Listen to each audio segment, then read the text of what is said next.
सुबह के 5 बजे हैं। रमेश रसोई में चाय की केतली चढ़ाते हैं। गैस की धीमी आवाज पूरे घर में गूंजती है।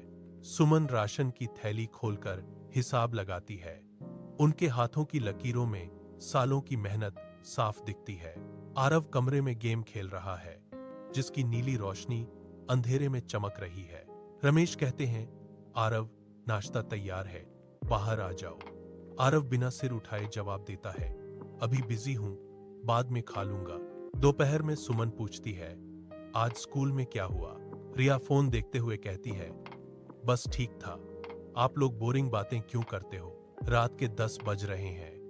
रमेश छत की ओर देखते हुए फुसफुसाते हैं, हमने तो सब कुछ इनके लिए किया। क्या हम सच में इतने पुराने हो गए हैं? सुमन कोई जवाब नहीं देती। उसकी आंख से एक आंसू टपक पड़ता है। घर में 4 लोग हैं, लेकिन हर कोई। शाम के 7 बज रहे हैं। सुमन लिविंग रूम में चाय का कप लिए बैठी है। रिया घर में दाखिल होती है, लेकिन अपनी मां की तरफ देखे बिना सीधे अपने कमरे की ओर बढ़ जाती है। सुमन पूछती है, आज का दिन कैसा रहा?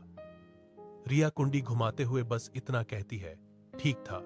आरव अपने कमरे में हेडफोन लगाकर गेमिंग में व्यस्त है। पिता राजेश दरवाजा खटखटाते हैं और कहते हैं, आरव, खाना तैयार है, बाहर आओ। आरव चिल्लाता है, अभी नहीं, मैं मैच के बीच में हूं, परेशान मत करो। राजेश चुपचाप वापस लौट आते हैं। रात के 9 बजे रिया फोन पर मुस्कुरा रही है। जैसे ही सुमन दूध लेकर आती है, रिया फोन तकिए के नीचे छिपा लेती है। वह चीखकर कहती है, बिना नॉक किए अंदर क्यों आई? सुमन का चेहरा उतर जाता है और वह चुपचाप बाहर निकल जाती है। अगले दिन आरव देर से लौटता है। राजेश के पूछने पर वह बैग पटक कर कहता है, आप लोग हर बात पर सवाल क्यों करते हैं? अब घर की दीवारों के बीच भारी सन्नाटा है। बच्चे घर में तो हैं, पर उनकी दुनिया अब कहीं और बस चुकी है।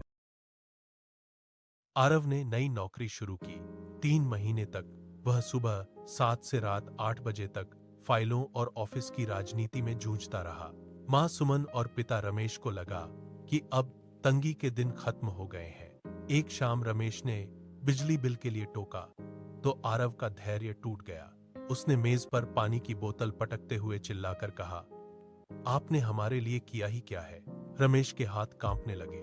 आरव ने सैलरी स्लिप फर्श पर फेंकते हुए कहा, मेरी कमाई आपके खर्चों में खत्म हो जाती है, मेरे भविष्य का क्या होगा? अगर मैं अभी से बचत नहीं कर पाया तो आगे चलकर मेरी शादी होगी, मेरी पत्नी और मेरे बच्चे होंगे, उनके लिए मैं कुछ भी बचा नहीं पाऊंगा। उसने अपनी मां का हाथ भी झटक दिया। रमेश को अपने पुराने जूते और आरव की फीस याद आई। घर में सन्नाटा पसर गया। उस रात चूल्हा नहीं जला। रमेश बालकनी में अकेले थे और सुमन अंधेरे में रोती रही। आरव जागता रहा, पर नींद किसी की आंखों में नहीं।